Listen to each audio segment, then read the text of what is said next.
4 تثبيت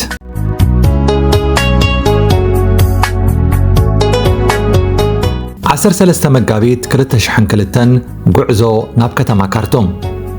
ብዘይ ናይ መንነት ወረቐት ናይ ሕለፍ ወረቐት የለን ካብ ከተማ ከሰላ ናብ ከተማ ካርቱም መሳፈሪ ገንዘብ ምህላው ጥራሕ እኹል ኣይኮነን ኣባ መሓሪ ንዓና ዝኸውን መሕለፍ ወረቐት ይኹን መንቀሳቐሲ ፍቓድ ክረኽቡ ይከኣሉን ናብ ካርቱም ዝግበር ጉዕዞ ግን ግድን ሰነድ የድሊ ነይሩ ኣብ ቅርዓት እንዳ ኑርያ ዝነበረ ከልቢ ኣበርቲዑ ምስ ነብሐ ደቂ ኑርያ እናጎየዩ ንግዳም ወፁ እታ ቀያሕ ናይ ኣባ መሓሪ መኪና ንዳንኤልን ካልድን ጽዒና ድሮ ኣብ ኣፍልዳት ኑርያ ዶበለት ኣባ ንዓይን ነቲ ናይ ተስፋ ፍሽኽታይን ምስ ረኣዩ ጥዕናይ ናብ ንቡር ከም ዝተመልሰን ዓይነይ እውን ከም ዝሓወየትን ኣስተባሃሉ ብውሽጢ ግዲ ኩሉ በፂሖሞ ኩነታት ጥዕናይ ኣይሓተቱንን በእዳዎም እናጣቕዑ ጥራሕ ንኺድ በሉና ኣንፈትና ፍሉጥ ስለ ዝነበረ ናበይሉ ዝሓተተይ ነበረን ከተማ ካርቱም ናይ ቀረባ ዕላማና እያ ነይራ ደቂ ኑርያ ናበይ ከም ዝተበገስና ክፈልጡ ግን ተሃንጥዮም ሕቶታት ኣብዝሑ ኣባ መሓሪ ናይ መተዓሻሸው መልሲ ብምሃብ ናብቲ ፀሓይ ተዓርበሉ ርሑቕ ቦታ ንምዕራብ ክብሉ መለሱሎም ኣነ ግን ኣይሕጉስ ኣይጉሂ ኮይነ መንፈሰይ ምቕሳን ኣበየኒ ኩሉ ተሓዋዊሱኒ ስለ ዝነበረ ዝብሎ ይነበረንን ክሳብ ገለ መሕለፊ ወረቐት ዝመሃዘልና ኣብ ቤት ኑርያ ክንጸንሕ እንተንኽእል ደስ ምበለኒ ግን ኣባ ከም ዝሓበሩና እንተኮይኑ ናይ ወረቐት ነገር ተስፋ ዝበሃል ኣይነበሮን ስለዚ ገለ ክመሃዝ ነይርዎ ኩላትና ናብታ ዝተዳለወተልና መኪና ምስ ተሰቐልና ኣባ መሓሪ ክሳብ ካርቱም እንበጽሕ ተማሃሮ ቅሽነት ካቶሊካዊት ቤተ ክርስቲያን ከም ዝኾንና ኣምሲልና ድራማ ክንሰርሕ ከም ዝኾንና ኣተንብህልና ኣባ ውዑይን ተዋዛይን ስለ ዝነበረ ድሓን ካርቱም ብሰላም ምስ ኣተና ግን ሕሳብ ክትከፍሉ ኢኹም ኢሉ እናሰሓቐ ሞተር ናይ መኪና ኣልዓለ ሳሚ ኣዝዩ ግዲ ተገሪሙ ህወይ ጉድ ካብ ተማሃሮ ቁርኣንሲ ናብ መነኩሳን ተቐይርና ኢሉ ትዋሕ ኢሉ ብምስሓቕ ንኹልና ኣስሓቕና ካብ ከሰላ ናብ ካርቱም ዝወስድ ጽርግያ ሰጣሕ ጎልጎል እዩ ኣባ መሓሪ ነታ ኣብታ መኪና ተወሊዓ ዝነበረት ናይ ድምፃዊ ኣበራ ናይ ዋጣ ካሴት ዓው ኣቢሎም ብምውላዕ ወራዶ መርዓ ኣምሲሎምና ነበሩ እቲ ኩነታትና ምስቲ ዘይሕጋውነትና ዝቃረዩ ነበረን ምክንያቱ ተምሳልና ተምሳል ስደተኛታት ዘይኮነ ተምሳል በጻሕቲ ሃገር እዩ ዝመስል ነይሩ ኣብ መንጎ ከሰላን ካርቱምን ብዘይካ ሕልፍ ኢልካ ዝርአ ገዛውቲ ከተማታት ኣይረኣናን ስቕ ኢሉ መወዳእታ ዘይብሉ ሰጣሕ ጎልጎል ነገር እዩ ይኹን እምበር ኣብ ሓደ ጽኑዕ ኬላ ምስ በጻሕና ፍጥነትናን ድምፂ ካሴት መኪናናን ክንቀንስ ደረኸና ሓደ ወተሃደር ሱዳን ናብ መራሒ መኪና ናብ ኣባ መሓሪ ገጹ ተጸግዐ እቲ ወተሃደር ብቋንቋ ዓረብ እንታይ ከም ዝበለ ኣይተረዳእናን ኮይኑ ግን ኣባ መሓሪ ካብ ጅብኦም ወረቐት ኣውፅኦም ሃብዎ ካልኦት ወተሃደራት ምስ ካላሽናቶም ናብ ዳሕረዋይ ክፍልታ መኪና ተጸግዑ ካብ ኤርትራ ክወጽእ ከለኹ ካብ ኣስመራ ክሳብ ተሰነይ ንምብጻሕ ዝሓለፍክዎ ህሞት ኣዘኻኸረኒ ፍርሒ ወረረኒ ሕጋዊ ነፃ ሰብ ክመስል ምስ ነፍሰይ እናተቓለስኩ ከምዘይ ተጨነቕኩ ንምምሳል ምስ ስምዒታተይ ቅልስ ፈጠርኩ ኣባ መሓሪ ነቶም ወተሃደራት ናይ ቤተ ክርስቲያን መንእሰያት ጽዒኖም ከም ዘለዉ ብፍሕሽው ገጽ ሓበርዎም ብዘይ ዝኾነ ይኹን ጉቦን ብላዕን ከኣ መንገድና ክንቅጽል ከም እንኽእል ዝሕብር ምልክት ሃቡና ኣባ ንጸጋማይ ኢዶም ጨቢጦም ንላዕሊ ብምልዓል ዋው ተዓዊትና በሉና ሙኻን ንኣባ መሓሪ ምስ ናይ ክህነት ኣልባሳቶም ዝረኣየ ሰብ ክሕስቡ ይኽእሉ እዮም ኢሉ ክግምት ዝኽእል ሰብ ኣይነበረን ድፍረቶም ግን ኣዝዩ ገረመኒ ካርቱም ክንኣቱ ምዃንና ርጉጽ ኮነ ክሓልም ጀመርኩ ደጊም ናብ ኣውሮጳ እናቐረብና ኢና ኣውሮጳ እታ ዝምነያ መንግስተ ሰማያት እንካብ ኮነት ካርቱም ከኣ ናብኣ እትእቱ ኣፍ ደገ ክትከውን ከም እትኽእል ገመትኩ ካርቱም መቸም ገለ ተስፋ እንተዘይህልዋ ካብ መላእ ምብራቕ ኣፍሪቃ ስደተኛታት ናብ ኣይመዋሓዙን ካብ ካርቱም ክሳብ ኣውሮጳ ከኣ ነዊሕ ኣይመስለንን እናበልኩ ምስ ነፍሰይ እናዕለልኩ ኣባ መሓሪ ነታ ካሴት መሊሶም ድምፂ ወሰኹላሞ ሓሳበይ ተሰረቕኩ መሬት መሲኡ 800 ኪሎ ሜትር ዳርጋ እናተዛዘመ እዩ ካርቱም እታ ናይ ተስፋ ከተማ ንብሎኮታታ ሓሊፍና ኣተናያ ቅድሚ ኣስመራ ካብ መግዛእቲ ሓራ ዝኾነት ከተማ ብምንባራን ጻዕዳን ሰማያውን ፈለግ ኒል ካብ ኢትዮጵያን ኡጋንዳን ተበጊሶም ኣብ ካርቱም ስለ ዝረኸቡን እታ ከተማ ውቅብቲ ክትከውን ከም እትኽእል ገሚተ ነበርኩ እንተኾነ ግን ናብታ ሚልዮናት ዝቕመጡላ ዓባይ ከተማ እቶ ምስ በልና ብየማነ ጸጋምና ዝረኣናዮ ርስሓት ኣስደመመና። ማእለያ ዘይብለን ክፉታት ሬክሻ ኣብ ጎደና ቀንጠመንጢ ዝሸቓቕጡ ህዝቢ ናይ ዶሮና ዕብለኻ ገለ ካብቶም ንምጭንናቕ እታ ከተማ ኣስተዋጽኦ ዝገብሩ ባእታታት እዮም። እቲ ኣቐዲመ ዝሓለምክዎን ዝተተስፈኽዎን ጉጉይ ምንባሩ ብቕጽበት በረሃለይ።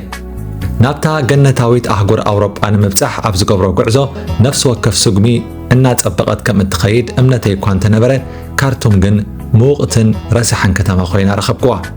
ናብ ገነታዊት ኣውሮጳ ከተእቱ እትኽእል ደገ ክትከውን ከም ዘይትበቅዕ እውን ገምገምክዋ። ኣባ መሓሪ ኣብ ጀሬፍ ዝበሃል ክፋል ከተማ ካርቱም ምስ በጻሕና ኩልና ካብታ መኪና ክንወርድ ኣዘዙና። ኣብ ጀሬፍ ኣብ ሓደ ገፊሕ ቅርዓት ዘለዎ ብጭቃ ዝተሰርሐ ገዛ ኣተና።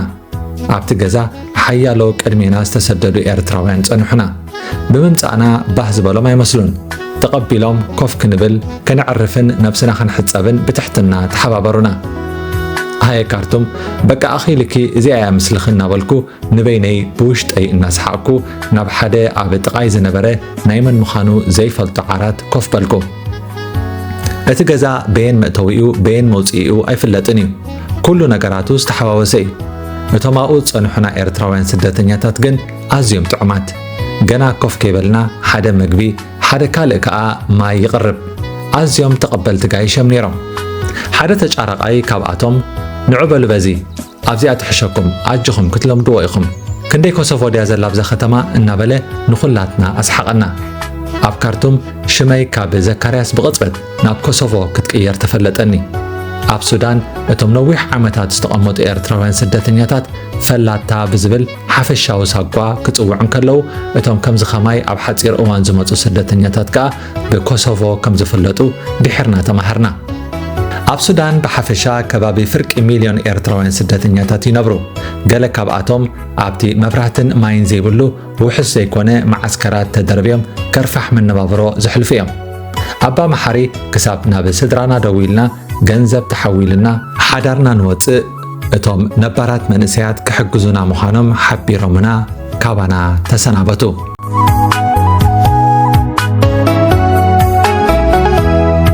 14 መጋቢት 2002 ካርቱም ሓድሽ ህይወት ሰመረ ሓደ ካብቶም ዝተቐበሉናን ምስኦም ክንቅኒ ዝተሓባበሩናን መንእሰያት እዩ። ሽንቲ ቤት ክጥቀም ከም ዝደሊ ምስ ተወከስክዎ ናብ ሓደ ፈጺሙ ሽንቲ ቤት ዘይመስል ጸልማት ንእሽተይ በዓቲ ነገር ወሰደኒ። ቀስ ኢለ ነቲ ብመራት ዚንጎ ዝተሰርሐ ማዕጾ ክፍት ምሰበልክዎ ማእለያ ዘይብሎም ዓበይቲ ናይ ጓሓፍ ሃመማታት ተቐበሉኒ። ኣብኡ ዝነበረ ጨና ቅድሚ ሽዑ ጨንዮ ዘይፈልጥ ገንቢ እዩ ነይሩ። ኣብቲ ሽንቲ ቤት ኣትየ እኳ እንተነበርኩ እቲ ሽንቲ ቤት ኣበይ ምዃኑ ግን ክረኽቦ ኣይከኣልኩን። ጸኒሐ ግን ሓደ ጉድጓድ ዝመስል ነገር ረኣኹ። ለካቲ ሽንቲ ቤት ዝተባህለ እዚ ኢለ ክሸይን ዝሓሰብክዎ ነብሰይ ምግባር ኣብየኒ ተመለስኩ። ሽንቲ ተሓሲመ ግን ከዓ ቁሩብ ፍኹስ እንተበለኒ ነብሰይ ክሕጸብ ደለኹ። በዓል ሰመረ ኣብ ፀሓይ ብተፈጥሮ ዝሞቐ ማይ ብሓደ ብጫ ጀሪካን መሊኦም ቀረቡለይ። ተሓጸብኩ። ኣብቲ ትንፋስ ዝሕጸር ሓሩር ብሓቂ ከምቲ ዝለመድክዎ ማይ ውዒ ጌርካ ኣካልካ ምሕጻብ ኣድላይ ነበረን። ዝሑል ማይ ኣብ ሱዳን ካብ መድሃኒት እዩ ዝምረጽ።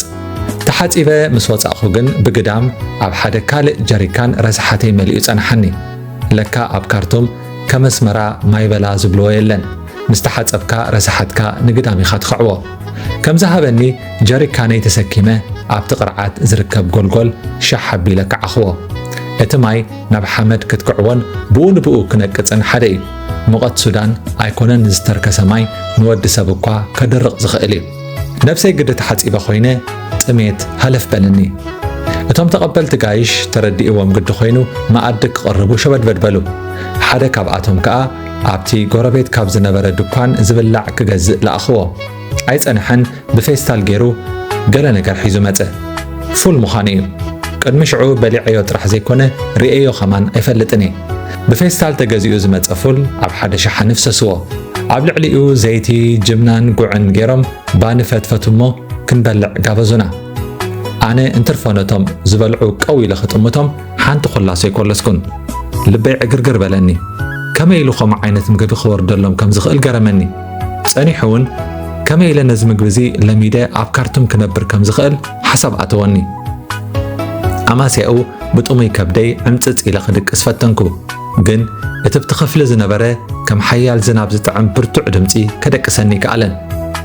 ካርቱም ጥር ዝብል ደበና ዘይረኣዮ ኣዝዩ ሙቐት ዘለዎ ስፍራ ከመይ ኢሉ ሙሉእ ለይቲ ክዘንብ ይሓድር ኢለ እናተጨነቕኩ ድንፁ በለኒ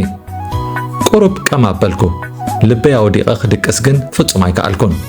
በቲ ዝነበረ ድምፂ መሊሰ ነቓሕኩ ኣብቲ ሓጻር ናይ ቀምታ ህሞት ግን ብዛዕባታ ክረኽባ ሃረር ዝብል ዝነበርኩ ከም ምድረገነት ኣብ ዓይነይ ዝሰኣልክዋ ኣውሮጳ ሕልሚ ሓለምኩ ነዊሕ ሕልሚ እኳ እንተዘይነበረ ግን ጥዑም ሕልሚ እዩ ነይሩ ዳርጋ ብኾፈይ ሓዲረ ኸዓ ንቑርሲ ምስተማኡ ዝነበሩ መሳድተይ ኮፍ በልኩ እቲ ለይቲ ዝሰምዖ ዝነበርኩ ድምፂ ዝናብ ዘይኮነ ናይቲ መዝሓሊ ወይ መርዋሓ ድምፂ ምዃኑ በረሃለይ እቲ ቦታ ጽላእ ኣበልክዎ ጻጸ ኣብ ኩሉ ነፍሰይ ዓሲሎም ክነኽሱኒ ጀመሩ ሰውነተይ ተቖጢዑ ግዲ ኮይኑ ቆርበተይ ቀይሕ ቀይሕ ሕበጥ ፈጠረ ጽባሕ ካብዚ ቦታ ጠፊኤ ናብ ገለ ክኸይድ ኣለኒ ኢለ ወሰንኩ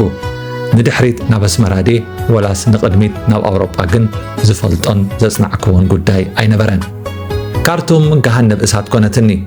ኣዝየ ከምዘይሃረፍክዋ ጽላእ ኣበልክዋ በቃ ኣብ ካርቱም ኣብተን ጸናሕ ኩለን ናይ ፈለማ መዓልታት ዝረኣኽዎን ዝተመከርክዎን ነገር እንተ ነይሩ ሙሉእ መዓልቲ ተጋዲምካ ፈሳሲ ምስታይ እዩ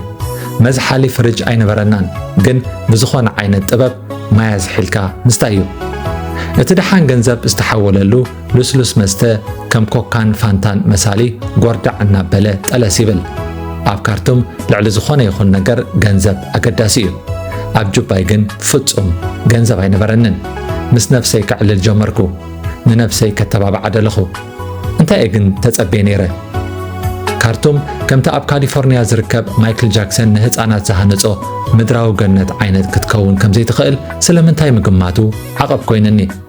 ካርቱም እኮ ዳርጋ ኣብ ኤርትራ ከም ዘለኻ እዩ ስለዚ ንኹሉ ክቕበሎ ከም ዘለኒ ሕልናይ ረትዓኒ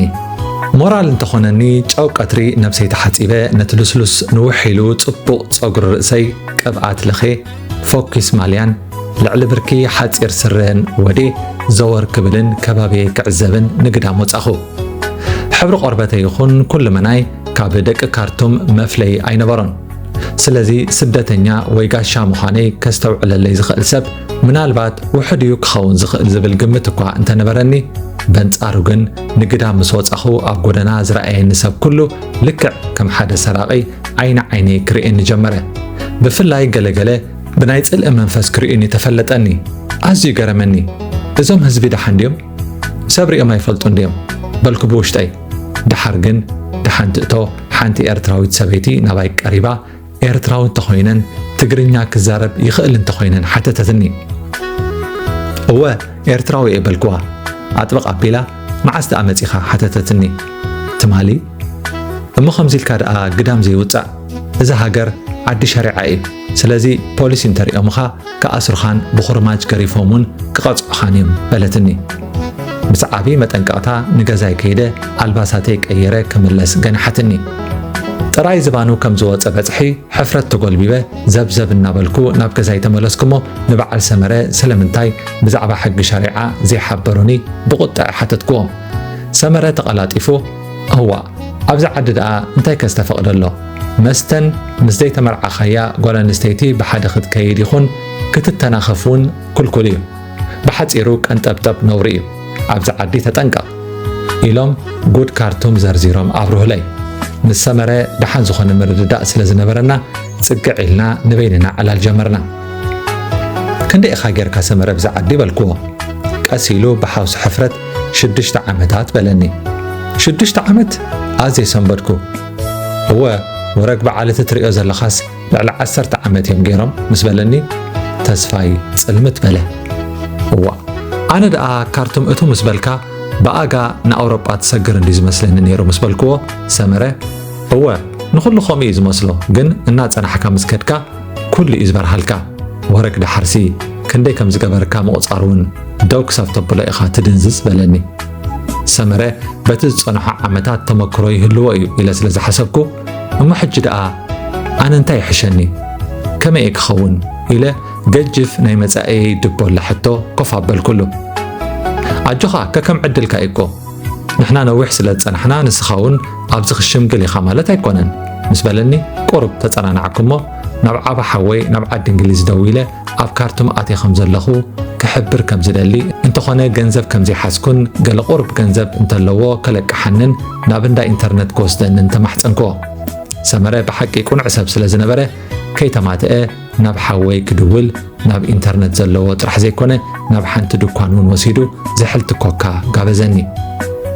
مكيل حوي كارتون مهلاوي مستمعه قربكوا انت سنبده ناي هيوتي وحسنت سلازقدسو ناب حدا أب كارتون زنبر إيرتراوي إنجليزاوي عركو خيدة جنزب كوسد كم زلني حبيرو قطر سلك هبني سمرة ناب تمعس كم زسلت زي فلت بمنقد العلواي كوميشنر سدتنيات حبرات هجرات ناب كندا نخطايس عمل كيتو سلازنبرن أبتا ختما بتثبيت نوح سلازجبرن نختما كارتون بوشتان دقيقان قرم غير يفليتوها نوح تثبيت قانقو عرب كم زتصنع سلازجبرو دارجا ود عد خويني كل نجاراتو هدي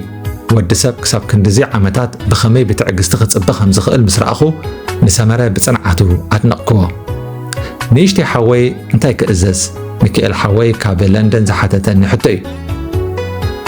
صاوع التليفون حنساب مسهرني تقبلني انتي كم زبلو يفلت أين بركن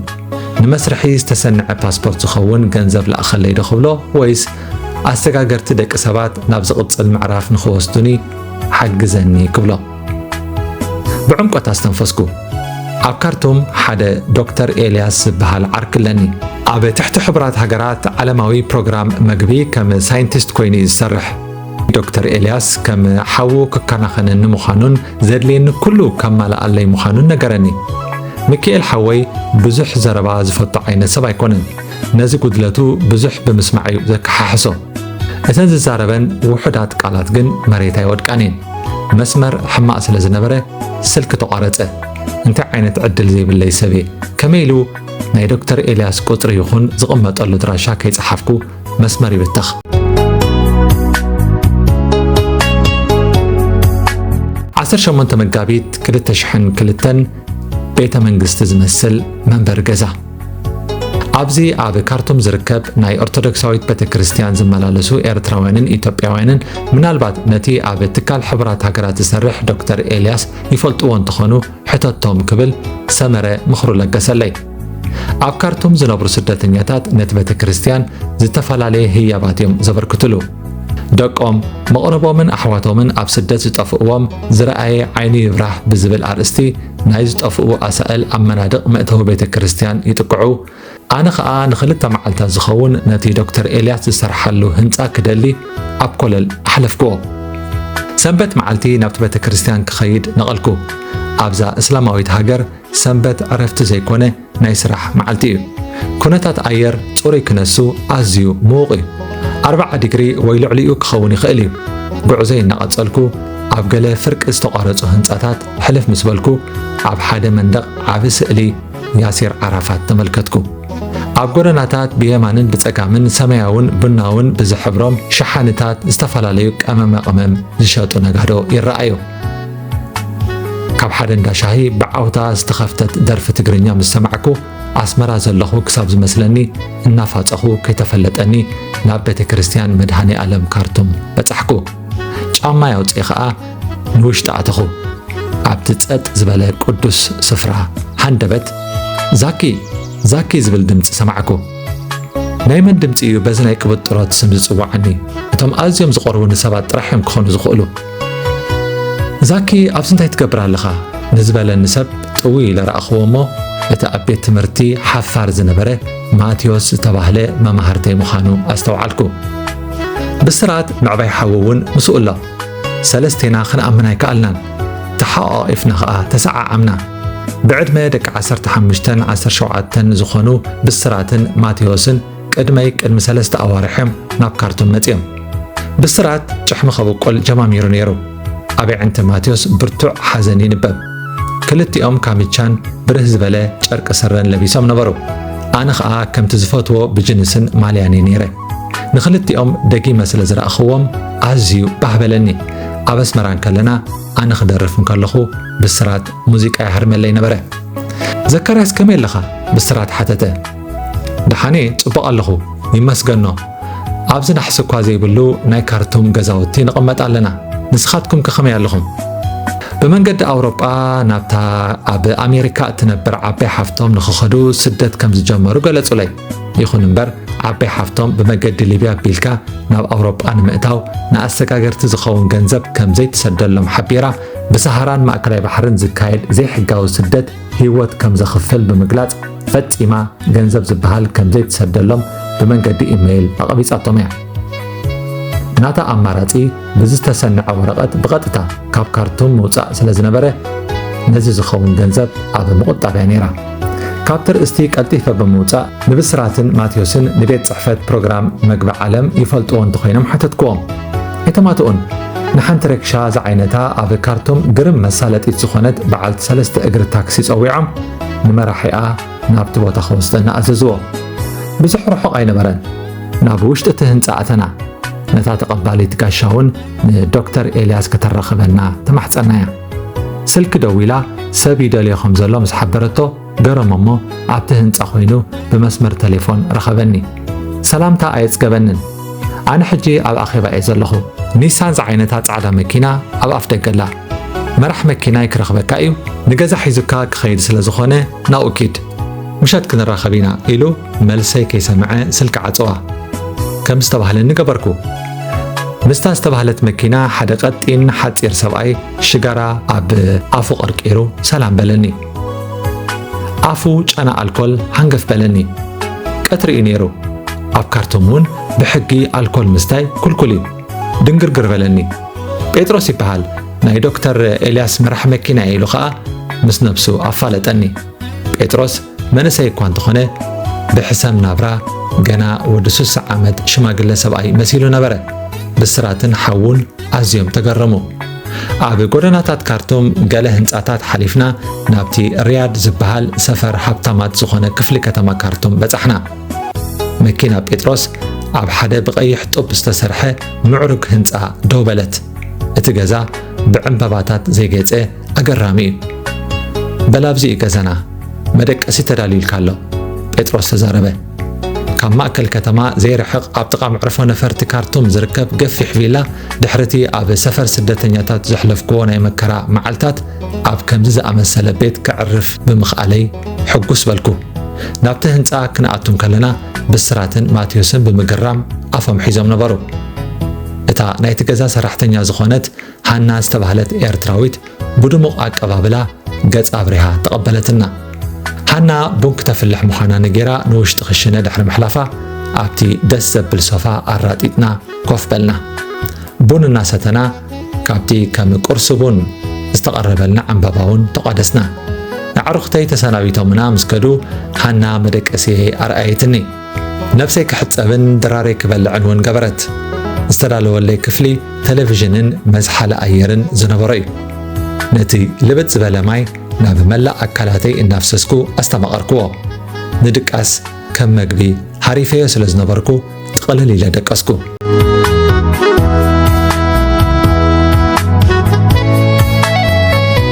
كاب 19 مقابيت كساب 13 سنة كلت شحن كلتن أزي دخيمة بمنباري نقهو كالت إفتسئي دكتور إلياس كرخبوي كالكون كاب دقاسي مستبرابركو كأي حماليان دبزاز جنس سرن أو ومبري تسقيلو تسأنحني نتي أبقزقو يعقب النزلو دكتور كساب حجي بأكالي رأخون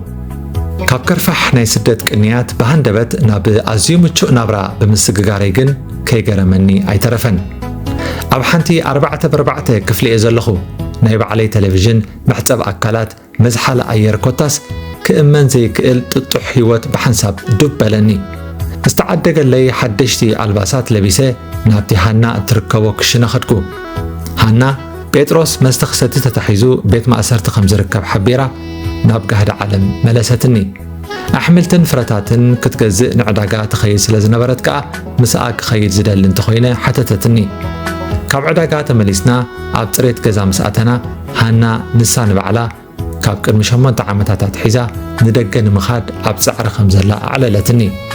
اتخاباي بوحد عامتات طرح زنقس ولادا اب إثيوبيا إذ نبر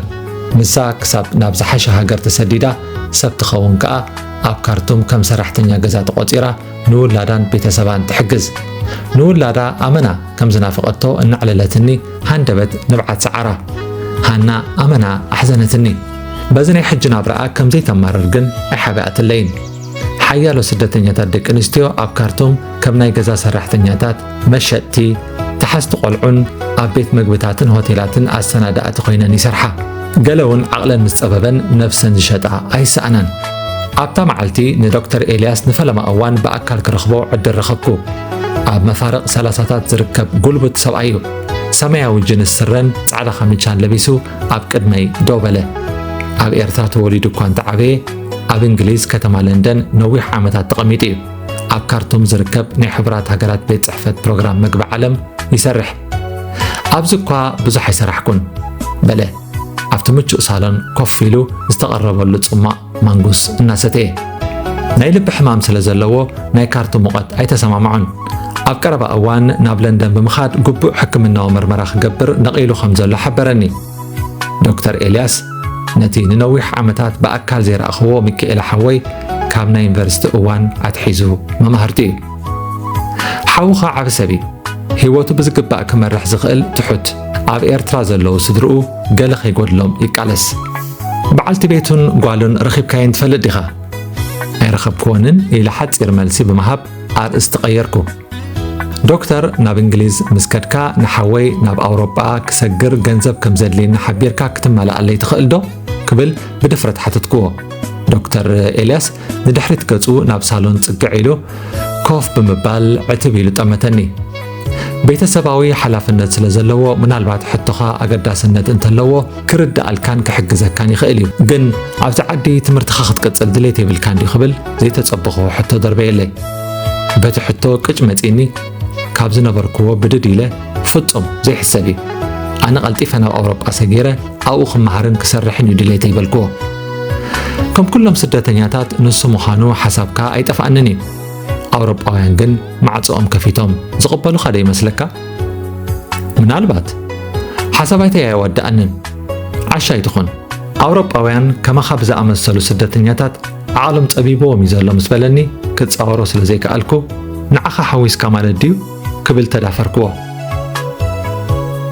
ስለምንታይ ከምዚ ጌርካ ተስፋ ተቆርፀኒ ንስኻ ንባዕልኻ ኣብ ኣውሮጳ ንዓመታት ተቐሚጥካ ኢኻ ከም ዝርኤካ ዘለኹ ኸኣ ሕማቕ መነባብሮ የብልካን እወ ኣነ ልክዕ ከም ዓባ ሓውኻ ንዝለዓለ ትምህርቲ እየ ናብ ዓዲ እንግሊዝ ተላኢኸ ከም ተራ ስደተኛ ኩሉ ነገረይ ኣብ ሓንቲ ንእሽተይ ሻንጣ ብምእታው ኣይኮንኩን ናብ ኣውሮጳ ብዘይ ሕጋዊ ኣገባብ ሰጊረ ስለዚ ኣብ ዝመረፅክዎ ቦታን ሃገርን ክነብር ኣይክእልን እየ ማለትካ ድዩ ንመሰለ ኢኻ እኮ ትፀራረኒ ዘለኻ ሓወይ መቸም ነዚ ሓሳበይ ክድግፎ ምዃኑ ርግፀኛ እየ እወ ግን ከኣ ንዘለኣለም ክሕግዘካ ኣይክእልን እዩ ንስኻ ባዕልኻ ከመይ ጌርካ ብኽልተ ኣእዳውካ ደው ክትብል ከም እትኽእል ክትሓስብ ኣለካ ነዚ ንምግባር ከኣ እቲ ዕድል ዝበለፀ ኣብዚ እዩ ብዘይ ተፀብኽዎ መንገዲ ዓርካ ሓወይ ናይ ኤውሮጳ ጉዕዞይ ኣይተቐበሎን ስለምንታይ ግን ኣመና ተባሳጨኹ በዚ ሓሳቡ ምድራዊት ገነት ዝኽልክለኒ መሲሉኒ በቃ ኣውሮጳ ናይ በይኑ ክገብራ እዩ ዝሓስብ ማለት ድዩ ድንግርግር በለኒ ከመይ ዝበልዎ ፈታው ነብሲ እዩ ኢለ ብልበይ እናሓሰብኩ ናይ ሕርቃን ሰሓቕ ብርጓሕክዎ ዶክተር ኤልያስ ግን ዝኾነ ነገር ኣይተሰምዖን ኣውሮጳ ምድራዊት ገነት ኣይኮነትን ኣብ ሓንጎለይ ዝነበረ ሓሳብ ዘንበበ ብምምሳል ሓሳቡ ቐጸለ ኣውሮጳ ቅድሚ ምብጻሕካ ብዙሕ ፈተነታት ኣሎ ምድረ በዳ ሰሃራ ግፍዒ ዘይሕጋውያን ኣሰጋገርቲ ደቂ ሰባት ሰብ ዝበልዕ ማእከላይ ባሕሪ ዘይክተኣምነኒ ትኽእል ኢኻ ግን ሓደጋ ኣለዎ ህይወት ይኽፍል እዩ እዚ ጥራሕ መዓዝ ኮይኑ ኣውሮጳ ምስ ኣተኻ እውን ብዝመፀኻዮ ክመልሱኻ ይኽእሉ እዮም ክመልሱኒ ከም ዘይክእሉ ክገብር ኣይክእልን ኩሉ ነገር ልሙፅ ወይ ዓራት ብዓራት ጌርካ ኢኻ ወሲድካዮ ዘለኻ ኣብኡ ምስ በጻሕካ ግን እዚ ስምዒት እዚ ክጠፍእ ምዃኑ እመነኒ ከም ዝመስለካ ኣብ ኣውሮጳ ሙልክዓት ደቂ ኣንስትዮ ገፋሕቲ ቪላታትን ጽቡቓት መካይንን ኣይኮኑን ኮፍ ኢሎም ዝጽበዩኻ ንስደተኛታት ብኣናፁ ዝተወረረ ማዓስከር ስደተኛታት ወይ ቤት ትምህርቲ እዩ ዝጽበዮም ዘይሕጋዊ ስደተኛ ስለ ዝኾንካ ስራሕ ክትሰርሕ ኣይፍቀደልካን እዩ ዕድል ጌርካ እንተሰሪሕካ እውን ክፍሊት ትሑት እዩ ዘይተማህረ ሰብ ዋጋ የብሉን እቲ ዘሎ ኣብ ማዓስከራት ተዓፂኻ ከተንባህቕ ምውዓል እዩ ኣይኣምነካን እየ ወላይ ትእመነኒ ኣነ ግን እቲ ሓቂ ክነግረካ እየ ኣብ ኣውሮጳ በብእዋኑ እናተጸዋዕካ ካበይ መጺኻ ንምንታይ ዕላማ ተሰዲድካ ብዝብሉ ሕቶታት ክትዋጠር ኢኻ ብሓጺሩ ከም ሓደ ገበነኛ ኢኻ ክትቁጸር ዕላማ መሰደድየ ካብቲ ሓቢእካ ኣብ ትሕቲ ፍርሒ ምንባር ነፃ ምዃን እዩ ጽቡቕ ኣለኻ ግን ዕቑባ ንምርካብ ከተመልክትን ክትልምንን ኣለካ ቁጽሪ ዘይብሉ ስደተኛ በዚ ህይወት እዩ ዝሓልፍ በዚ ገታር ጠባይካ ግን ብኸመይ ነቲ መሪር ናብራ ክትሰግሮ ምዃንካ ኣይፈልጥን ክብል ስክፍትኡ ገለጸለይ እዚ ኩሉ ዝበልካኒ ንዓይኒ ምፍርራሕ ንምስ ንባድን ተስፋ ንምቑራፅን እዩ ኣይኮነን ኣነ ከምዚ ኢለ ዝመኸርኩኻ ኤውሮጳ ስለ ዝፈልጦን ናትካ ናይ መጻኢ ህይወትካ ስለ ዘገድሰንን ጥራሕ እዩ ዕድለይ ክፍትን ኣለኒ ክገብሮ ኢኻ ምስ በልኩ ዶክተር ኤልያስ ብኣፉ እናፋፀየ ክደርፍ ጀመረ እቲ ዝሃበኒ ምኽርን መጠንቀቕታን ፈጺመ ከም ዘይቅበሎ ዝተረድኦ ይመስለኒ ጽቡቕ ለንደን ምስ ከድኩ ንሓውኻ ንመስከሪ ዝኸውን ገንዘብ ከም ዘድለይካ ክነግሮ እየ ይቐኒየለይ ሕጂ ሰልችኒ ኣሎ ቀትሪ ንሃና ከም መሕለፊ ግዜ እንትኾነኒ ስራሕ ገዛ ይሕግዛ እየ ብዝተረፈ ምስቲ መስተ ሰትዩ ተገሪፉ ዝተፈትሐ ጴጥሮስ ቴሌቪዥን እናረኣኹ ይዘናጋዕ ኣብቲ እዋን ጃፓንን ደቡብ ኮርያን ብሓባር ዘዳለውኦ ዋንጫ ዓለም ይካየድ ነበረ ኣፍቃሪ ፀወታ ኩዕሶ እግሪ እኳ እንተዘይኮንኩ ካብ ምርኣይ ግን ኣይተቆጠብኩን ጀርመንን ብራዚልን ንዋንጫ ክጋጠማን ከለዋ ኣነ ናይ ብራዚል ጴጥሮስ ከዓ ናይ ጀርመን ደገፍቲ ነርና ብፍላይ ጴጥሮስ ሕልፍ ዝበለ ናይ ጀርመን ደጋፊ እዩ ጀርመን ኣብ ኣውሮጳ ትርከብ ሃገር ምዃና ይፈልጥ እየ ኣብቲ እዋን ንዓይ ጀርመን ማለት ኣዶልፍ ሂትለር ማለት እያ ነይራ ስርዓት ናዚ ጀርመን ንሚልዮናት ኣይሁዳውያን ብኣሰቃቂ መገዲ ትንፋሶም ዘሕለፈ ጀርመናዊ ስርዓት እዩ ክሳብ ሕጂ እውን ነቲ ስነ ሓሳብ ዝድግፉ ጀርመናውያን ከም ዘለዉ ይንገር እቲ ናይ ኩዕሶ ግጥም ኣብ መንጎ ብራዚልን ጀርመንን ጥራሕ ዘይኮነ ኣብ መንጎይን ኣብ መንጎ ጴጥሮስን እውን እዩ ነይሩ ክልቴና ብፋፃን ጠቕዒትን ነንጋንታና ንድግፍ ን25 ዓመታት ኣብ ካርቱም ዝተቐመጠ ናይ ዶክተር ኤልያስ መራሒ መኪና ዝኾነ ጴጥሮስ ሕጂ እውን ኣውሮጳ ናይ ምኻድ ሕልሙ ገና ዶ ኣይበለን ብፍላይ ጀርመን ናይ ዓለም ዋንጫ እንተወሲዳ ናብ ጀርመን ክኸይድ ከም ዝደሊ ይዕልለኒ ኣነ እኳ ንስለ ዘረባኤ ዝሰምዖ ነይረ እምበር ጴጥሮስ ካብ ሱዳን ክወፅእ ከም ዘይኮነ ኣጸቢቐ ነዚነየ እየ ካብ ተስፋ ምቑራፅ ዝተላዕለ ናይ መስተውሉፍ ካብ ዝኸውን ነዊሕ ኮይኑ እዩ ጀርመን ብብራዚል ተሰዓረት መዓልታዊ ምስ ብስራትን ማቴዎስን እናተራኸብና ኣብ ጎደናታት ካርቱም ሸናዕ ምባል ቀጸልና ናይ ካርቱም ሕፃ ዝበዝሖ ጎደናታት ብወሰናወሰኖም ብደቂ ዓድን ስደተኛታትን ዘዕለቕለቑ እዮም ኣብታ ከተማ ዝርከቡ ብሽቕለት ኣልቦነት ዝሳቐዩ መንእሰያት ኣብ ኣፍ ደገ ትካላት መዕረፊ ኣውቶቡሳትን ትሕቲ ኣግራብን ኮፍ ኢሎም ብርሃፅ እናተሓፅቡ ቀንፈዘው ይብሉ ካርቱም ኣብ ምብራቕ ኣፍሪቃ ዝበዝሑ ስደተኛታት ዝዕቆበት ከተማ እያ ኣብዚ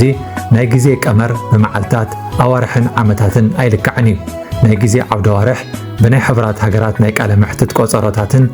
ካብ ሓደ ቦታ ናብ ካልእ ቦታ ብዝግበር ጉዕዞን እዩ ዝውሰን ኣብዛ ከተማ ክነብር ዝምነ ስደተኛ የለን ንኻርቱም ከም መሰጋገሪት እዩ ክጥቀመላ ዝደሊ ንነዊሕ እዋን ብሓደ ዝነበሩ ስደተኛታት ሃንደበት ይፈላለዩ ኣብ ካርቱም ዝበዝሑ ስደተኛታት ኣብ ቃልዕ ኣብ ጎደናታት ኣብ ዘሎ ቤት ሻሃታት ተራኺቦም ሓሳባት ይቀያየሩ ካብ ካርቱም ኣብ 2 ዓመቱ ዘይወፀ ሰብ ካብዛ ከተማ ፍጹም ኣይወፅን እዩ ሓንቲ ሻህ ተፍልሓልና ዝነበረት ሰበይቲ ተዛረበት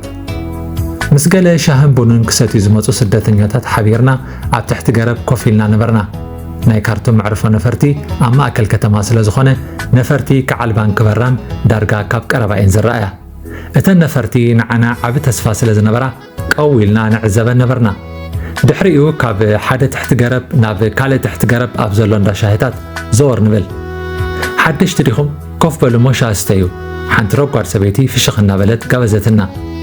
እተን ሻህን ቡንን ዝሽቅጣ ደቂ ኣንስትዮ መብዛሕትአን ኤርትራውያንን ኢትዮጵያውያንን እየን እታ ብግምት ጓል 40 ዓመት ትኸውን ሰበይቲ ሕምባሻ ኣቐበለትና እሞ ኣብ 3 ሰብ ተመቐልናዮም ኣእዳዋ ኣብ መንኮበይ ዓሪፋ ኣብ ካርቱም ኣስታት 20 ዓመታት ከም ዝተቐመጠት በዚ ስራሕ ስድራኣ ከም ተኣሊ ንዓና ከዓ ደሓን ዝኾነ ናብ ሊብያ ዘብፅሕ ኣሰጋጋሪ ከጋጥመና ከም ትምነየልና ገለጸትልና ገና መንእሰያት ኢኹም ህይወትኩም ክትቅይሩ ኣለኩም ብምባል ከዓ ክንከይድ ምስ ነቐልና ተሰናበተትና ሓቀ ከምቶም እንታይ ይጽበዩ ከም ዘለዉ ዘይፈልጡ ዕድሚኦም ኣብ ካርቱም ዘሕልፍዎ ገለገለ ስደተኛታት ክንከውን ይብልና ካብዛ ከተማ ብዝተኻእለና መጠን ቀልጢፍና ክንወጽእ ኣለና በልና ከምቲ ስሕት ኢለ ዘዘውትሮ ብመንገዲ ሹቕ ዓረቢ ዘወር እናበልኩ ብዙሓት ኣብ ስራሕ ሓፂን ዝተዋፈሩ ሰባት ረኣኹ እቶም ጽልም ዝበለ ሕብሪ ዝነበሮም መንእስያት ካብ ድኻም ዝተላዕለ ጨው ዝመስል ረሃጽ ካብ ርእሶም ብገጾም ሓሊፉ ክሳብ ሕቖኦም ይፈስስ ሓንቲ ደቂቕ እኳ ከይተሓልፎም ምስ ግዜ ዝቀራደሙ ጻዕራማት ሰራሕተኛታት እዮም ብስራትን ማቴዎስን ካብ ዝነብሩሉ ሰሓፋ ዝተባህለ ክፋል ከተማ ካርቱም ተበጊሰ ናብቲ ዝዕረፈሉ ሪያድ ዝበሃል ከባቢ ብእግረይ እናተጓዓዝኩ ኣብ መንገደይ ንፍልስጤማውያን ዝድግፉ ንእስራኤል ከዓ ዝቃወሙ ሰልፈኛታት ገጠሙኒ እቶም ሰልፈኛታት ዓበይቲ ናይ ያሲር ዓራፋት ኣሳእል ተሰኪሞም ብሕርቃን ይጭድሩ እስራኤላውያን ሓደ እዋን ናብ ግብፂ ብስደት ዝፈለሱ ኣህዛብ እዮም ነይሮም ሎሚ ግን ኤርትራውያን ናብ እስራኤል ይስደዱ ኣለዉ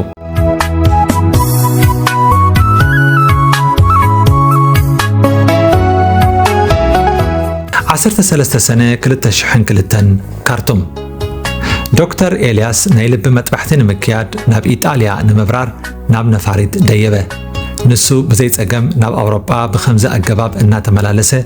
ኣነ ዝኽልከለሉ ምኽንያት እንታይ እዩ እዚ ዘይፍትሓዊ ኣሰራርሓ ኣይተረድኣንን ዶክተር ኤልያስ ቅድሚ ናብ በረራ ምእታው ሓወይ ዝለኣኸለይ $2,000 ሃበኒ ሓሳብካ እንተዘይቀየርካ እዚ ገንዘብ ክሳብ ዓዲ ጣልያን ከብፅሓካ ይኽእል እዩ ዶክተር ኤልያስ ግን ስለምንታይ ምስኡ ክወስደኒ ዘይከኣለ ንሱ ድሕሪ ሕጂ ብጥዕናዊ ምኽንያት ናብ ካርቱም ክምለስ ስለዘይኮነ ብመንገዲ ሰሃራ ኣቢለ ናብ ኣውሮጳ ክሰግር ናይ መወዳእታ ኣማራፂ እናኾነ መፀ ካብ ካርቱም ክትወፅእ ስለዝኾንካ ደስ ኢሉኒ ኣሎ ጴጥሮስ ኣፉ ኣልኮል እናጨነወ ኣባጨወለይ ገዛ ዶክተር ኤልያስ ክዕጾ ወይ ናብ ካልእ ሰብ ክካረ ስለዝኾነ ንብረተይ ማለት ክዳውንተይ ኣብ ዝጥርንፈሉ ዝነበርኩ እዋን ሃና ብሓዘን ርእሳ ነቕነቐት ኣብ ሰማይ ንዝበራ ነፈርቲ ብዓይኒ ቅንኢ እናተዓዘብኩ ኸኣ ናብቲ ብስራትን ማቴዎስን ዝቕመጥሉ ገለገለ ዝጨኑ ቤት ኣምራሕኩ እቶም ክልተ ኣሕዋት ዝቕመጡላ ክፍሊ ብሕቆ ሓደ ቤት ምግቢ እያ ትርከብ እቲ ቤት ምግቢ ብኤርትራውያን ዝውነን ኮይኑ ናይ ሓበሻ ምግቢ እቲ ቀንዲ ትሕዝቶኦም እዩ ሓንቲ ፍርናሽን መዕቆሪ ማይ ዝኸውን ጀሪካንን ጥራሕ እዮም ዝውንኑ ብስራት ኣብ እንዳ ሃብተማት ምሸት ከም ዋርድያ ኮይኑ ይሰርሕ ማቴዎስ ከዓ ሓደ እዋን ክሳብ ስርሑ ብምኻድ የሰኒዮ ኣነ ኣብታ ፀባብ ክፍሊ ሕቆይ ናብ መንደቕ ኣፀጊዐ ኣእጋረይ ዘርጊሐ ኣሳፊሐ ኮፍ በልኩ ዘይከምቲ ኣብ እንዳ ዶክተር ኤልያስ ዝገብሮ ዝነበርኩ ኣብዚ ገዛ ኣብ ደስ ዝበለካ ግዜ ብዙሕ ማይ ክትሕፀብ ዝከኣል ኣይኮነን ሓንቲ ጣንጡ ደመይ ክትመፁ ኒን እናበለት ኣሸገረትኒ ክቐትላ እናተቓለስኩ ከዓ ድቃስ ወሰደኒ ብቕፅበት ናብ ናይ ሕልሚ ዓለም ጠሓልኩ ብሃንደበት ዝነበርናዮ ክፍሊ ክኾሕኳሕ ሰማዕኩ ናይ ሰብኡት ድምፂ ይስማዕ ኣዕሩኽተይ ነቲ ድምፂ ሰሚዖም ካብ ድቃሶም እኳ እንተተበራበሩ ማዕፆ ክኸፍቱ ግን ኣይተሃንደዱን ካባና እንታይ እዮም ደልዮም ወረቐት ዘለና ሕጋውያን ስደተኛታት ከዓ ኣይኮናን ኣብ ካርቱም ከማና ዝኣመሰሉ ስደተኛታት ተለቒሞም ናብ ቤት ማእሰርቲ እዮም ዝውሰዱ ገለ ናብቲ ወዲ ሰብ ክነብሮ ዘይክእል በረኻ ተወሲዶም ኣብ ማዓስከራት ክነብሩ ይግበር ገለ ከዓ ናብ ኤርትራ ይጥረዙ ብሓቂ ብፍርሕር ዓድኩ ማዕፆ ደጋጊሙ ብሓይሊ ተኳሕኩሐ ፖሊስ እዮም ዝነበረና ንብረት ኩሉ ፈቲሾም ምስ ወድኡ ሓንቲ ስእሊ ኣውፅኦም ነቲ ሰብ ንፈልጦ እንተደኣ ኮይና ሓተቱና ኩልና ኣራእስና ነቕኒቕና ናይ ኣሉታ መልሲ ሃብናዮም ሰለስተ እዮም ነይሮም እቶም ክልተ ካብቲ ክፍሊ ቀልጢፎም ወፁ እቲ ሳልሳዮም ግን ነቲ ንድቅሰሉ ፍርናሽ ብበትሪ እናሃረመ ምፍታሹ ቀፀለ ዝኾነ ነገር ኣይረኸበን ኣዒንቱ ፍጢጡ ኣቶም ኮሶቮ ተጠንቀቑ ኢሉ ሓዲጉና ኸደ ከመይ ዝበልዎ ነገር እዩ ዘይሕጋውያን ስደተኛታት ንምህዳን ዝግበር ወፍሪ ድዩ ወይስ ንገበረኛታት ናይ መልቃም ስራሕ እዩ ዝፈለጥና ይነበረን ካብ ፍርሒ ውፅእ ምስ በልና ብዑምቀት ኣስተንፈስና እሞ ናብ ግዳም ወፂና ካብቲ ኣብ ጎደና ዝርከብ ዕትሮ ማይ ቀዲሕና ኣራእስና ከዓናሉ ፍኹስ ከኣበለና ቀፂልና ካብ ሓንቲ ሚኒባስ ናብ ሓንቲ ሚኒባስ እናቐያየርና ተዛወርና ካርቱም ናይ ኣውቶቡስ ደው መበሊ ፌርማታ ዘይብላ ከተማ እያ ኣውቶቡስ ደው ንምባል ተጓዓዝቲ ኣእዳዎም ብምጥቃዕ ወይ ብኸናፍሮም ብምፍፃይ ድሌቶም ይገልጹ መራሕ መኪና ነዚ ምስ ሰምዐ ፍጥነት መኪና ብምቕናስ ክወርድ ዝደለየ ተሳፋሪ ዘሊሉ ንኽወርድ ዕድል ይሂቦ ኣብቲ ዓለት እቲኣ ካብ ኣውቶቡስ ዘሊለ ክወርድ ክብል ስጥሕ ኢለ ወደቕኩ ካብ ዝነበረኒ ስምባደ ምልስ እንተበልኩ ኢሎም ከዓ ኣዕሩኽተይ ኮካ ገዚኦም ኣስተዩኒ ኣማስያኡ ኣብ ሓደ ናሕሲ ዘይብሉ ክፉት ናይ ሲነማ ኣዳራሽ ኣቲና ናይ ህንዲ ፊልም ተዓዘብና ካርቱም ብምሸት ምልክዕቲ ምዃና ነበርታ ይዛረቡ ፀሓይ ምስ ዓረበት ዘሎ እዋን ተሃራፊ እዩ ሽዑ ኩነታት ኣየር ህድእ ስለ ዝብል ዝሑል ንፋስ እዩ ዝነፍስ ንሕና እውን ፊልም ድሕሪ ምርኣይና ቡን ክንሰቲ ኣብ ሓደ ጎደና ኮፍ በልና ብስራት ኣብ ገጹ ባህጊ ይንበብ ነይሩ ሰለስቴና ብዛዕባ መጻኢ ህይወትና ኣዋጋዕና ብስራት ህቡብ ደራፊ ክኸውን ከም ዝደሊ ተዛረበ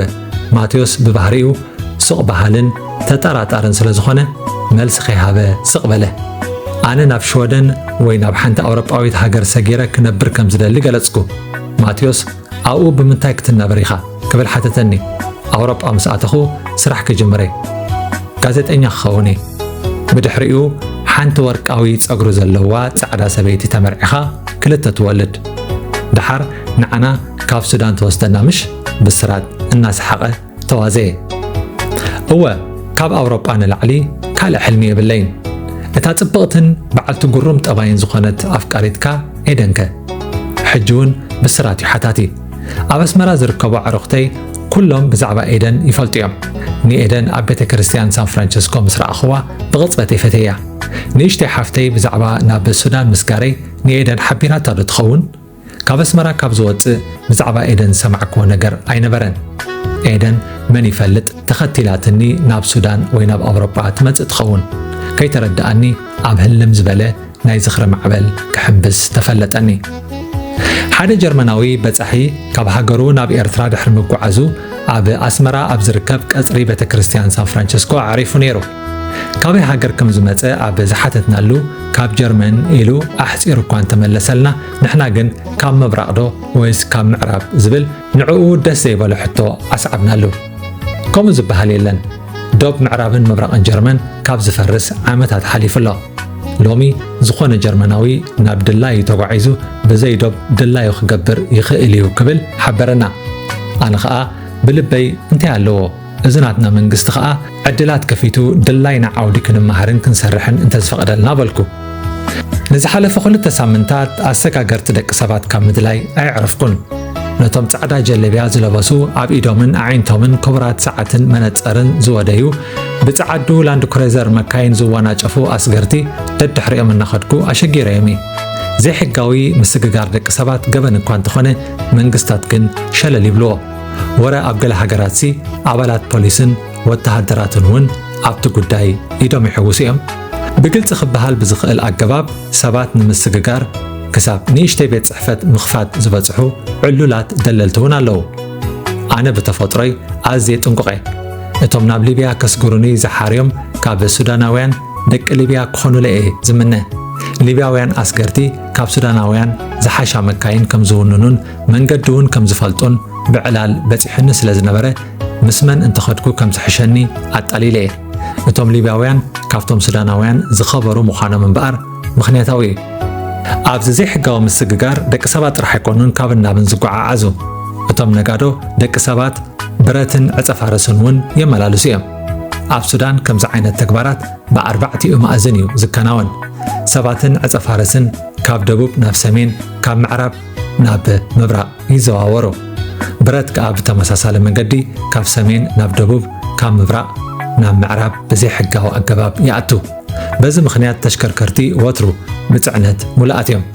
ካብቲ መዓልታዊ ዝካየድ ናይ ምዝውዋር ገበናት ኣሰገርቲ ደቂ ሰባት ብልሽዋት ናይ መንግስቲ ሓለፍትን ሽበራውያን ጉጅለታትን ተረባሕቲ እዮም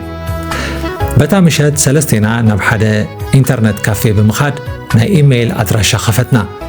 ኣብቲ ገና ኢንተርነት ዝጅምረሉ ዝነበረ እዋን ካብቶም ኢንተርነት ክጥቀሙ ዝመፁ ኤርትራውያን ብዙሓት ዜናታት ንሰምዕ ነበርና መን ናበይ ከይዱ በዓል መን በየን ተበጊሶም ኣበይ ኣትዮም ወዘተ ኣውዩ ዝውረ እቲ ዝመጽእ ዜና ግን ናይ ዝሰለጦም ጥራሕ ኣይኮነን መን ኣብ ምድረ በዳ ሰሃራ ብጽምኢ ማይ ሞይቱ መን ናብ ሱዳን ተመሊሱ መን ተኣሲሩ በዓል መን ኣብ ባሕሪ ጥሒሎም ሞይቶም ወዘተ ኮታስ ኩሉ ዓይነት ወረ እዩ ዝመጽእ ሓደ ምሸት ኢሜይለይ ምስ ከፈትኩ ሳማ ዓርከይ ከምዚ ዝብል መልእኽቲ ገዲፍለይ ጸንሐ ናብታ ምድራዊት ገነት ኣውሮጳ ኣትየ ኣለኹ ተስፋ ይገብር ኣብ ቀረባ ኣብ ኢጣልያ ክንረኸብ ሓውኻ ሳሚ ቻው